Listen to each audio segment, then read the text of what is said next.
Assalamualaikum warahmatullahi wabarakatuh. Bismillahirrahmanirrahim. Alhamdulillahi wa kafa. Wassalatan wassalaman ala ibadihi alladhina astafa wa ba'du.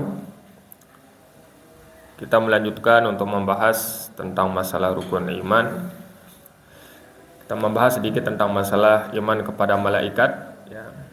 Jadi malaikat ini adalah makhluk gaib ya. Yang dikatakan oleh kita makhluk gaib itu berarti ya ini yang dia ini tidak terlihat ya. Kemudian malaikat ini adalah hamba Allah. Akan tetapi yang harus diketahui bahwa malaikat ini tidak memiliki sifat-sifat uluhiyah atau sifat ketuhanan. Oleh karena itu malaikat ini tidak berhak untuk disembah ya. Kemudian Allah Subhanahu wa taala menciptakan malaikat itu dari cahaya ya.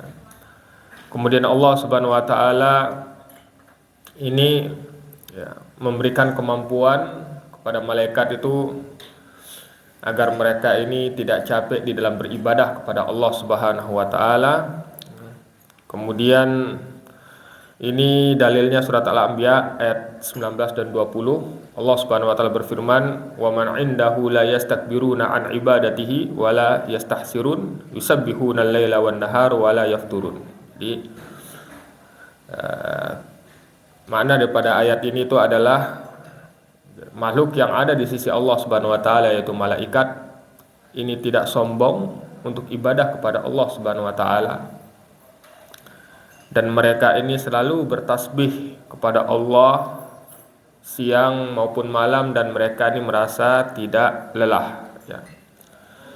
Kemudian iman kepada malaikat itu akan menjadi sempurna apabila mengandung 4 perkara. Yang pertama, iman terhadap wujud mereka, yaitu mereka ini memiliki wujud, walaupun mungkin kita tidak tahu bagaimana wujudnya. Akan tetapi sebagaimana yang dijelaskan ya, oleh Allah Subhanahu wa taala bahwa malaikat itu diciptakan dari cahaya sebagaimana dijelaskan tadi. Kemudian yang kedua, iman dengan yang kita ketahui namanya. Jadi Allah Subhanahu wa taala memberitahukan ya, nama sebagian malaikat ini dalam Al-Quran, kemudian juga Nabi mengabarkannya dalam hadis, maka kita harus imani dengan nama-nama ini ya. Kalau yang tidak diberitahukan namanya, maka kita imani secara global seperti itu ya. Kemudian yang selanjutnya itu adalah iman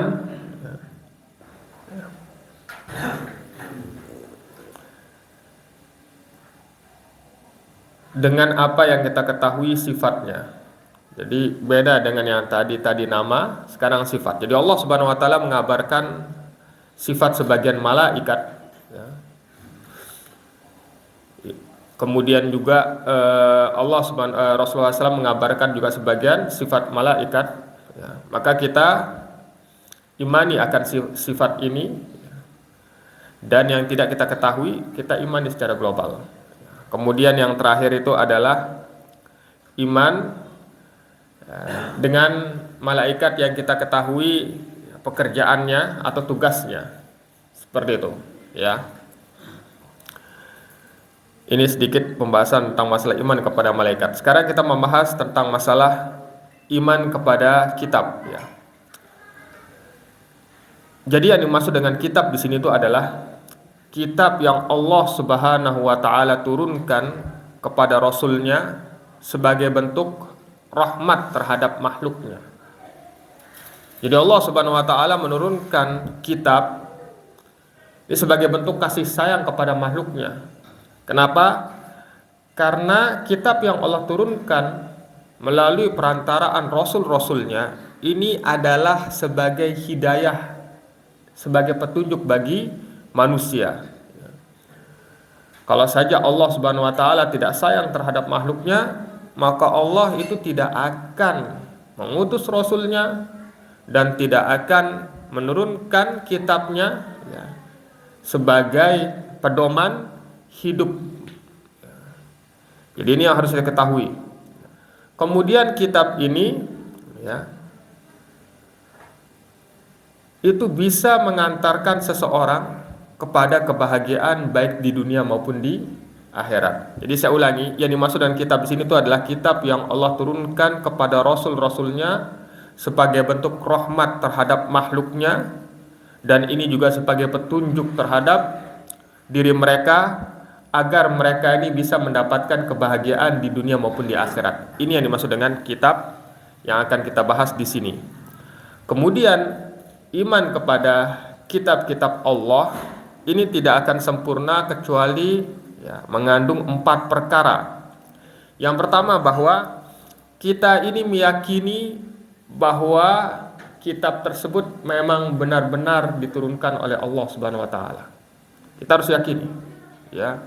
Dan jangan sebagaimana orang-orang kafir Quraisy ataupun orang-orang yang membenci Nabi Shallallahu alaihi wasallam menganggap bahwa ya, Al-Quran itu adalah buatan Muhammad.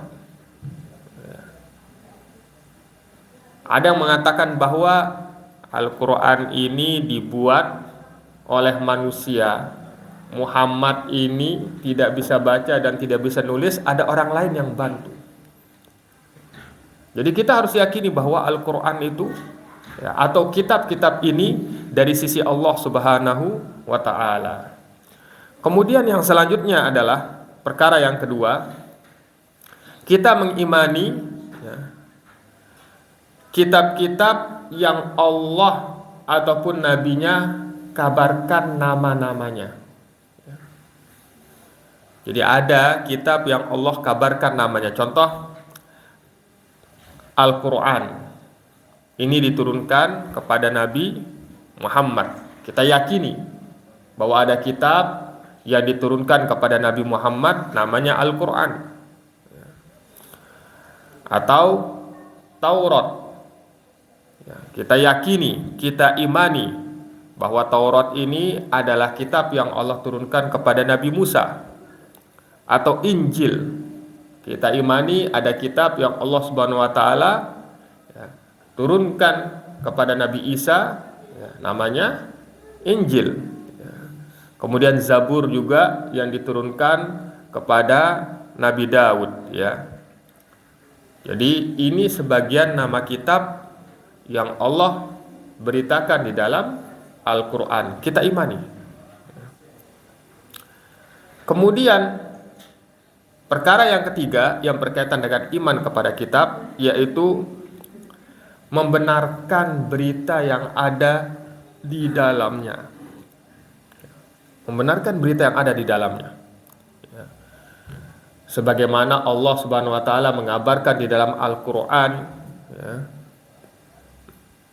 tentang hari kiamat. Begitu juga Allah mengabarkan tentang hari berbangkit. Begitu juga Allah Subhanahu wa taala mengabarkan bahwa orang-orang mukmin akan masuk ke dalam surga dan orang-orang kafir itu akan masuk ke dalam neraka. Ini berita yang Allah kabarkan dalam Al-Quran, kita imani ya. Begitu juga kita harus mengimani berita yang di dalam Al-Quran, walaupun berita ini tidak dikabarkan pada kitab-kitab terdahulu. Dan ini termasuk daripada kelebihan Al-Quran. Ada berita-berita yang dia ini mungkin tidak dikabarkan pada kitab-kitab terdahulu, tapi dikabarkan dalam Al-Quran, kita juga imani. Maka ini termasuk daripada kesempurnaan iman kepada kitab ya. Kemudian juga kita ini mengimani ya, kita ini mengimani berita yang ada di dalam kitab-kitab terdahulu, tapi ini yang belum dirubah ataupun belum diganti. Kita yakini Taurat itu dari sisi Allah. Akan tetapi juga Allah mengabarkan dalam Al-Quran bahwa Taurat ini ada yang sudah dirubah.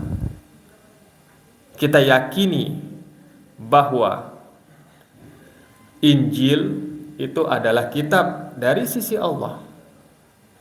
Tapi di dalam Al-Quran dikabarkan bahwa itu ada, ya, tidak semua, ya, ada di dalam Injil ini yang dirubah. Karena itu ini yang harus kita pahami. Jadi kita imani apa yang ada di dalam Taurat dan Injil yang belum dirubah. Mengerti? Seperti itu, ya. Oleh karena itu ada pembahasan yang menarik tentang masalah ini, ya. Ini dijelaskan oleh Ibnul Qayyim rahimahullah taala, yang maknanya adalah apakah kita ini harus membenarkan secara mutlak apa yang ada di dalam Taurat dan Injil, atau kita mengingkari secara mutlak apa yang ada dalam Taurat dan Injil. Maka beliau menjelaskan bahwa, ya, kita imani apa yang belum dirubah. Ngerti? Tapi yang sudah dirubah, ya, ini berarti buatan manusia. Seperti itu, ya. Oleh karena itu kita lihat, ya, bukan kita lihat, saya nggak pernah lihat Injil. Oleh karena itu sebagian ulama itu menjelaskan bahwa ada di dalam Injil itu ayat-ayat tauhid, ya, ayat-ayat tauhid seperti itu, ya, yang menjelaskan untuk beribadah kepada Allah Subhanahu Wa Taala.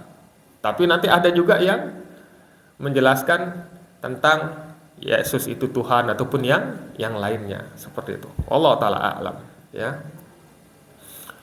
Kemudian, ya, yang harus kita yakini juga dan kita imani, ini yang keempat, ya, yang termasuk kesempurnaan di dalam iman kepada kitab, yaitu beramal di dalam kitab yang belum dihapus. Tapi harus kita ketahui bahwa Al-Quran ini turun untuk menghapuskan hukum atau syariat yang ada pada kitab terdahulu, ya. Dan ini Allah Subhanahu wa taala jelaskan dalam surat Al-Maidah ayat yang ke-48. Allah berfirman, "Wa anzalna ilaikal kitaba," dan kami turunkan kepada engkau wahai Nabi Muhammad Alkitab, yaitu maksudnya Al-Qur'an, bil haqqi, dengan benar, musaddiqan lima baina yadayhi, untuk membenarkan apa yang ada di hadapannya, minal kitab, berupa kitab, yaitu dari berupa kitab-kitab yang terdahulu, ya, wa muhaiminan alaih. Nah, sebagian ulama menjelaskan bahwa muhaiminan alaih itu artinya hakiman alaih, sebagai hakim terhadap umat terdahulu. Apa maksudnya hakim di sini? Yang namanya hakim itu memutuskan perkara, ya kan? Maka Allah menjadikan bahwa Al-Quran ini sebagai pembenar dari kitab-kitab terdahulu dan sebagai hakim daripada kitab terdahulu. Maksudnya adalah apa yang dihapuskan hukumnya di dalam Al-Quran dari kitab-kitab terdahulu, itu maka hukumnya terhapus. Contoh, ada syariat dari umat terdahulu dihapuskan oleh Al-Quran, maka syariat tersebut, ya, dihapuskan, tidak boleh diamalkan. Tapi apa syariat terdahulu yang dia ini ditetapkan oleh Al-Quran, ya, maka diamalkan. Oleh karena itu, ya, kalau yang belajar misalnya usul fikih, ya, itu ada yang namanya sumber hukum, itu Al-Quran, Sunnah misalnya, ijma' dan kias, seperti itu. Ini kan yang kita ketahui.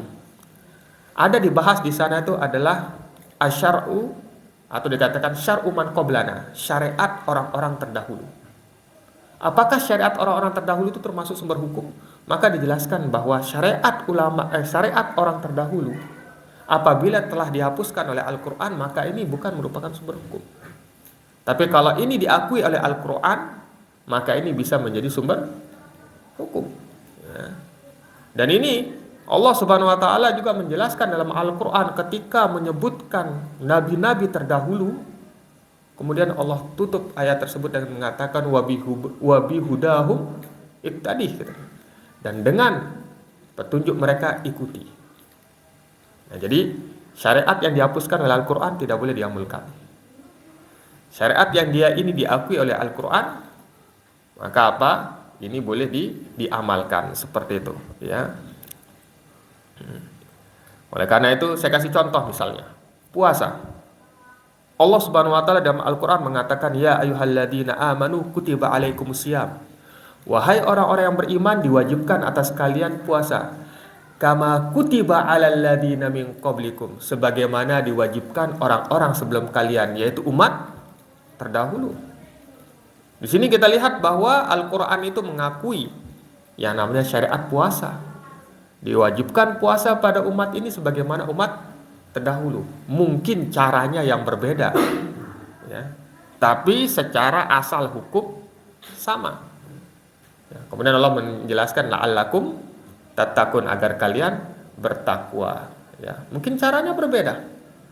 Ya, kalau kita mungkin puasanya itu menahan diri dari pembatal puasa dari terbitnya fajar sampai tenggelamnya matahari. Kalau umat terdahulu mungkin syariat puasanya, ya, kita tidak tahu bagaimana caranya.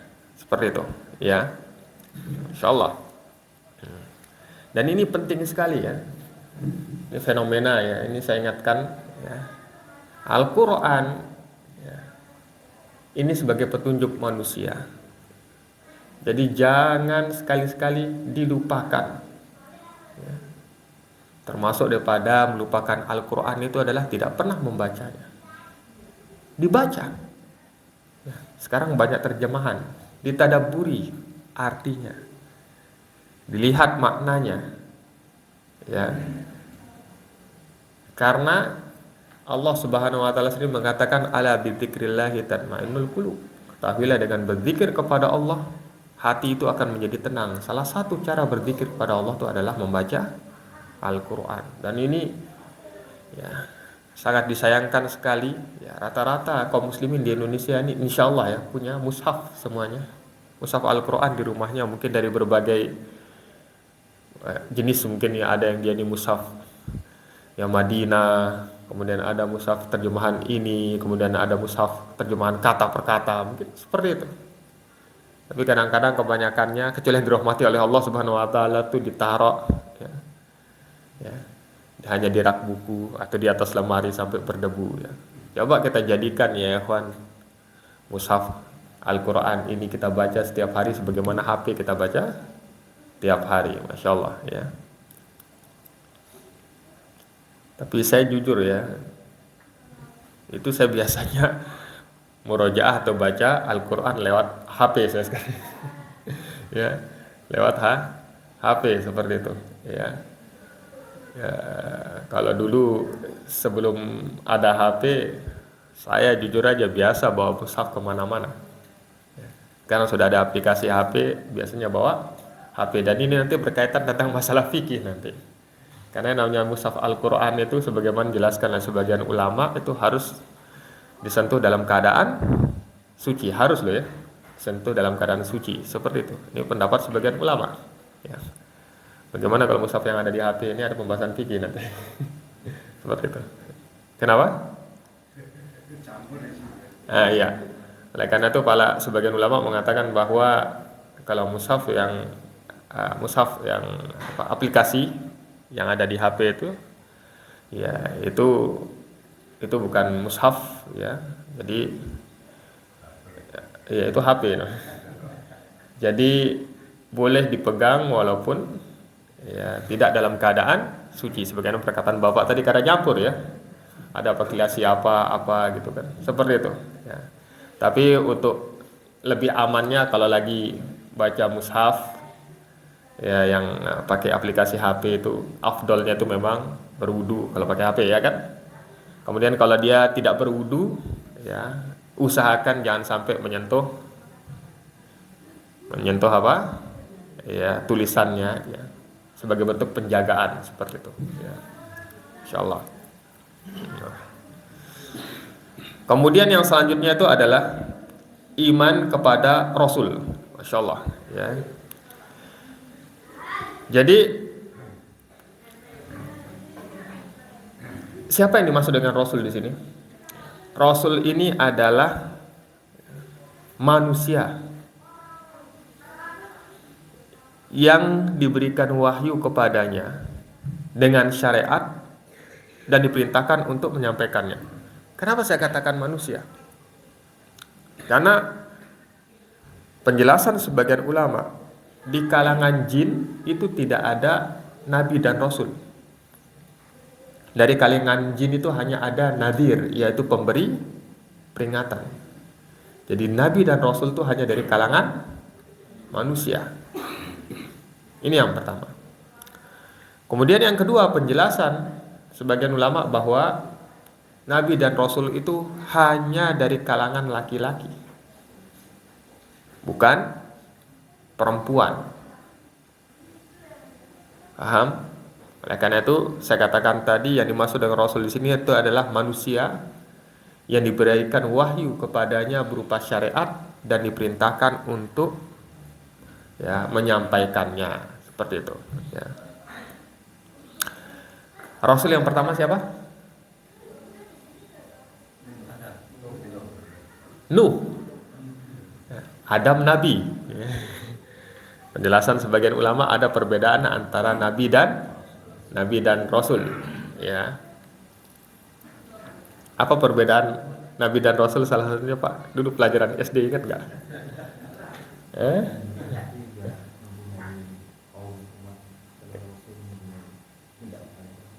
Kenapa? Nabi hanya untuk dirinya sendiri, untuk umatnya, seperti itu. Nabi hanya untuk dirinya sendiri, Rasul itu untuk umatnya, ya kan? Ini menarik ya. Nabi untuk dirinya sendiri, Rasul untuk umatnya. Sekarang saya tanya, ulama saja yang dia ini tidak menyampaikan ilmu atau menutup atau menyembunyikan ilmu, itu diancam oleh Allah, ya, dapat dosa. Bagaimana dengan orang yang dapat wahyu? Masa dia nggak nyampaikan ke orang? Ya kan? Ya. Ini kan aneh ya. Seperti itu. Ya. Paham? Ya.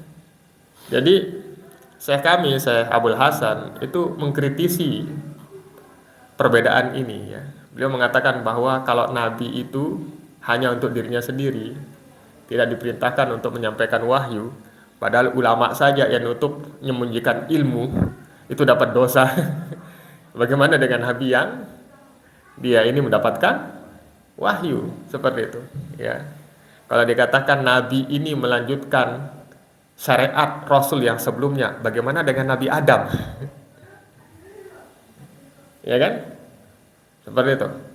Tapi oleh karena itu beliau memberikan kesimpulan bahwa Nabi dan Rasul ini ada perbedaan, tapi yang jelas kedua-duanya ini mendapatkan wahyu dari Allah dan kedua-duanya ini menyampaikan wahyu tersebut, seperti itu. Dan ini membahas perbedaan tentang Nabi dan Rasul ini termasuk sesuatu yang kurang berfaedah, kata beliau.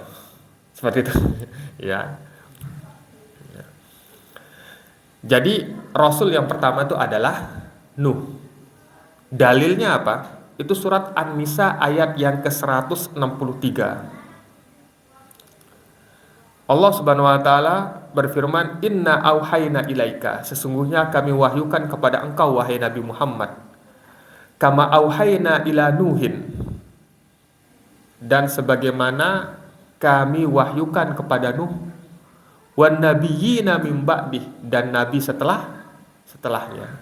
Jadi dijelaskan di sini itu diwahyukan kepada Nabi Muhammad sebagaimana diwahyukan kepada Nuh dan nabi setelahnya. Bayangkan, nabi disebutkan setelah Nabi Nuh. Oleh karena itu ulama, ya, sebagian ulama itu mengambil kesimpulan dari ayat ini bahwa Rasul yang pertama itu adalah Nuh, ya, seperti itu. Karena ada perkataan yang mengatakan bahwa setiap Rasul adalah Nabi, tapi tidak setiap Nabi adalah Rasul, seperti itu. Yang lebih jelas lagi itu di dalam hadis yang diriwayatkan oleh Imam Bukhari, ketika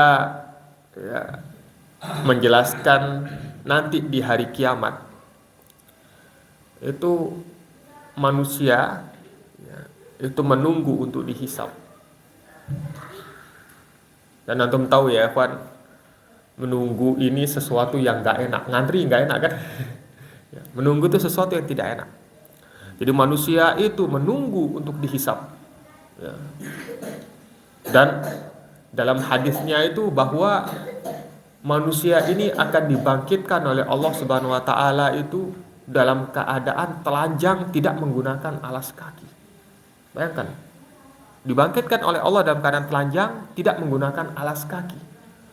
Kemudian menunggu untuk dihisab dalam keadaan seperti itu. Aisyah radhiyallahu taala anha ketika mendengar hadis ini bingung. Sebagai wanita kan malu dia. Ya Rasulullah, kalau kami dibangkitkan dalam keadaan tidak menggunakan alas kaki, ya, tidak menggunakan pakaian telanjang, bagaimana dengan wanita, katanya.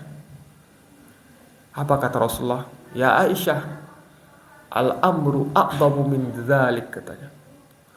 Perkara pada hari tersebut itu lebih besar daripada apa yang dibayangkan. Bayangkan, saking orang itu bingung, mereka itu sudah gak akan melihat orang lain, hanya sibuk untuk memikirkan dirinya sendiri. Bayangkan, ini ya menunjukkan akan luar biasanya huru-hara ketika hari kiamat, ketika menunggu untuk dihisab. Ngerti ya? Ini bayangkan dalam perkara akhirat seperti ini, dalam perkara dunia aja. Kalau misalnya ada orang gempa, kemudian dia lagi mandi, lari dalam keadaan telanjang, antum merhatiin nggak? Hah? Antum lihat, ada orang lari telanjang, atau antum lari menyelamatkan diri juga? Ya kan? Bayangkan dalam huru-hara dunia saja, kita tuh sibuk menyelamatkan diri, nggak akan pedulikan untuk lihat orang lain, apalagi nanti pada huru-hara hari kiamat. Oleh karena itu Rasulullah mengatakan bahwa perkaranya lebih besar daripada itu. Orang itu sudah sibuk memikirkan dirinya sendiri sampai nggak mungkin untuk memikirkan orang lain, dan nggak mungkin untuk melihat aurat orang lain, seperti itu. Nah, karena menunggu, akhirnya manusia ini datang satu-satu ya ikhwan, ya, datang ke Nabi Adam agar meminta kepada Allah supaya dihisab. Tapi Nabi Adam menyebutkan dosanya. Nah, kemudian ketika datang ke Nabi Nuh minta untuk dihisab,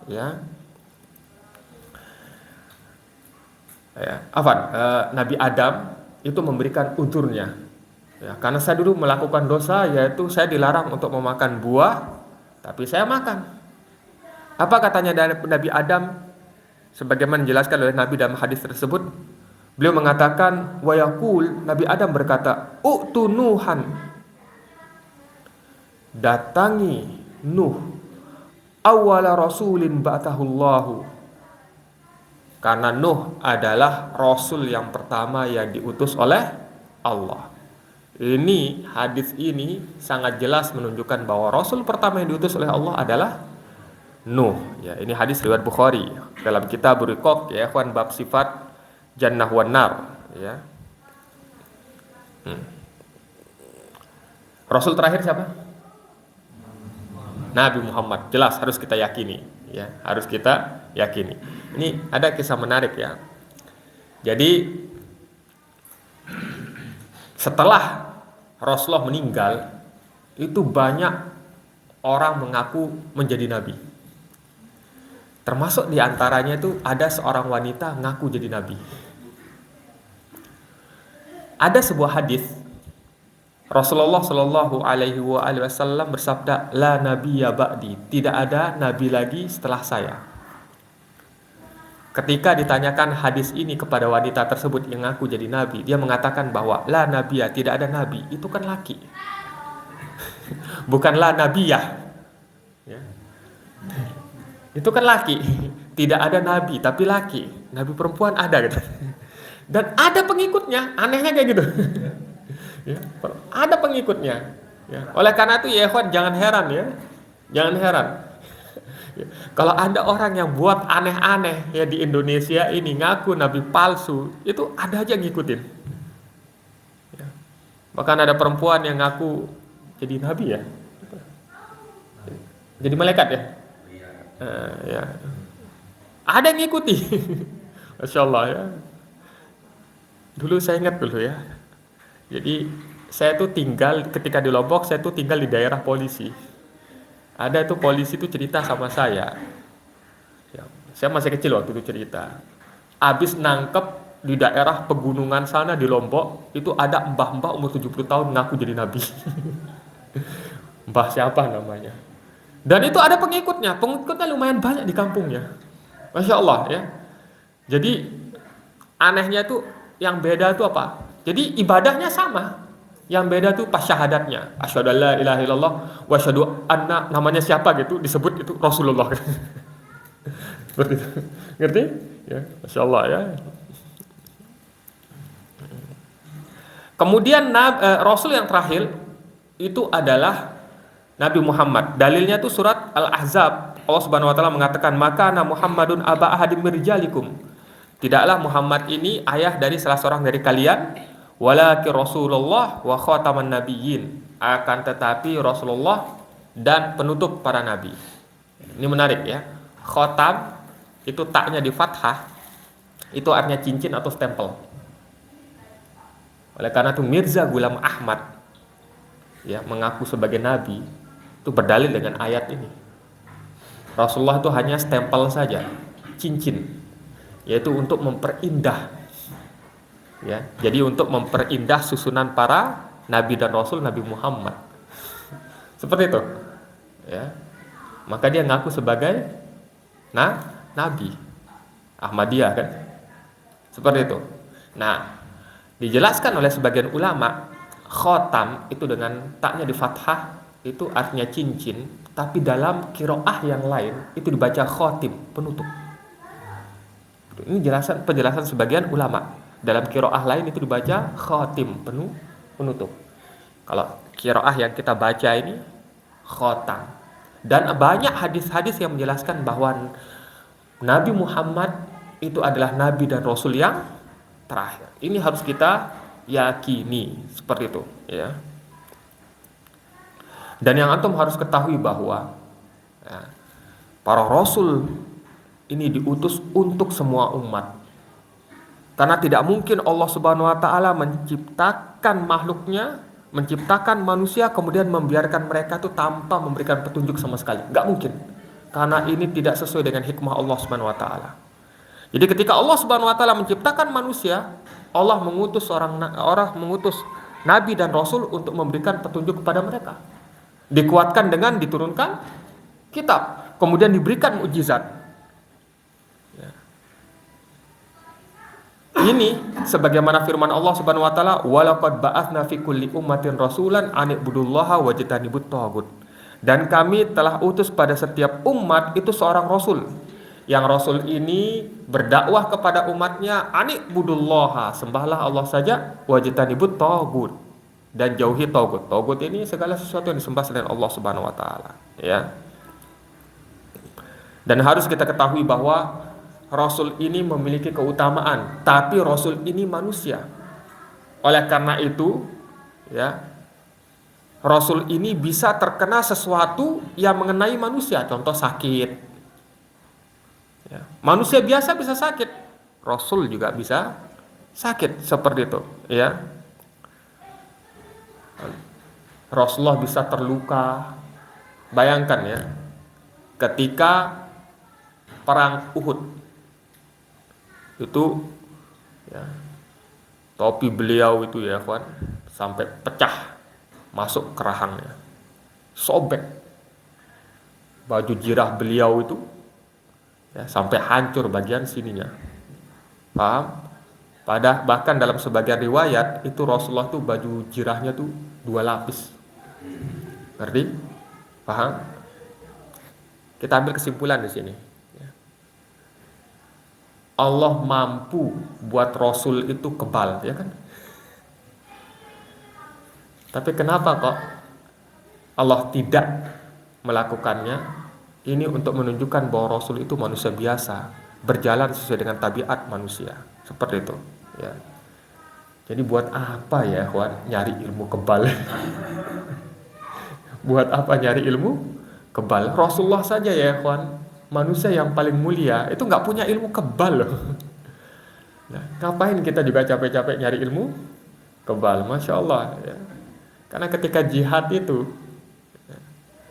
kalau kita itu mendapatkan salah satu daripada dunia dua kemuliaan, kalau nggak mati syahid ya kemenangan, seperti itu. Ya. Ini yang penting ya, ikhwan ya. Jadi kalau jihad ya sudah, ya jalan. Ya. Nggak perlu pakai ilmu kebal ya.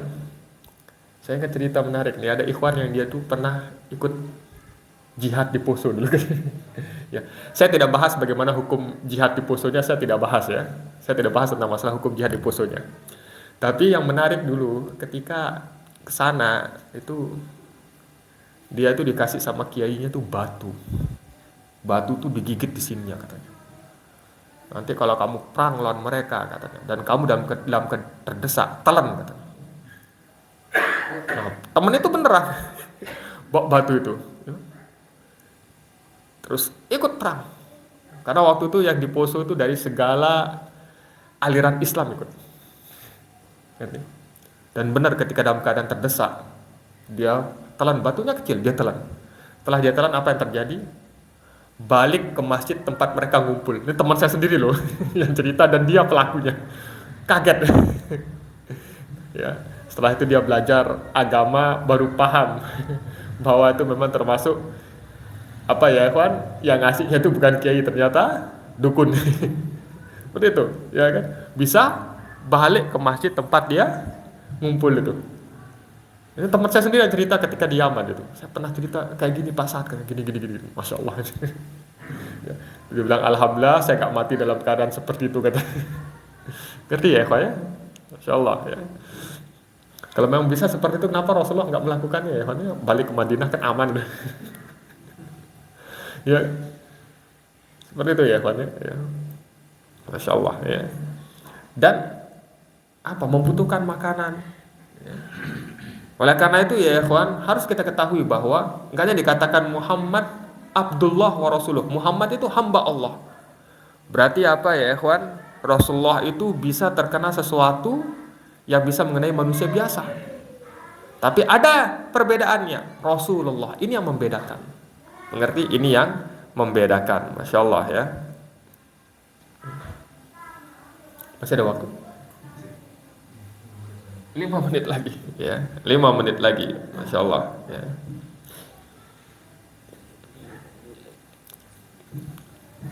Kemudian iman kepada Rasul itu tidak akan sempurna kecuali mengandung 4 perkara. Yang pertama, bahwa kita mengimani risalahnya itu benar-benar dari Allah. Risalah yang dibawa itu benar-benar dari Allah. Ini perkara yang pertama. Dan kalau kita mengingkari satu nabi saja, atau kita mengingkari satu rasul saja, itu sama seperti mengingkari seluruh rasul. Apa dalilnya? Dalilnya itu surat Asy-Syu'ara ayat yang ke-105. Allah mengatakan, kadzabat qaumun Nuhinil mursalin. Kaumnya Nuh itu mendustakan mursalin, itu rasul yang diutus. Tapi menariknya, Allah Subhanahu wa taala pada ayat ini menggunakan lafaz jamak. Kalau yang belajar kaidah bahasa Arab, mursalin itu namanya jamak mudzakkar salim. Ya, menunjukkan lafaz jamak. Sekarang saya tanya, kaumnya Nuh ini mengingkari satu rasul atau seluruh rasul? Satu rasul. Jadi kaumnya Nuh itu hanya mengingkari satu rasul. Tapi karena mereka mengingkari satu rasul, mereka itu dianggap mengingkari seluruh rasul. Oleh karena itu Allah Subhanahu wa taala dia menjelaskan di sini menggunakan lafaz jamak. Kadzabat qaumun Nuhinil mursalin. Kaumnya Nuh itu mengingkari atau mendustakan seluruh rasul. Padahal yang didustakan hanya satu rasul. Oleh karena itu apabila kita ini mengingkari satu rasul saja, itu seperti mengingkari seluruh rasul. Oleh karena itu apabila ada orang Kristen nanya, kepada kita, kamu beriman kepada Isa. Iya.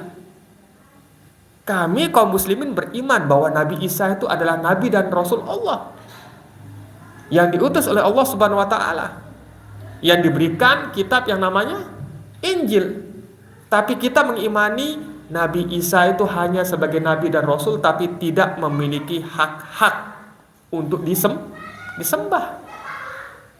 Beda dengan orang Kristen ya kan, mengangkatnya sampai kepada derajat Tuhan. Makanya dikatakan satu dalam tiga. Dan ini dijelaskan dalam Al-Quran. Allah sendiri mengatakan wa qad kafara alladziina qalu innallaha tsalitsu tsalatsa.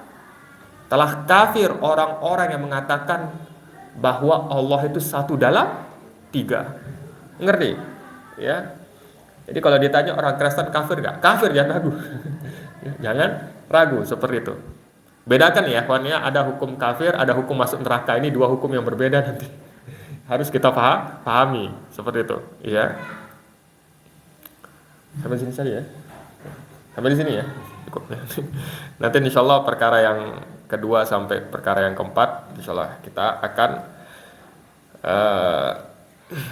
bahas pada pertemuan berikutnya insyaallah ya. Subhanakallahumma wa bihamdika asyhadu an la ilaha illa anta astaghfiruka wa atubu ilaik.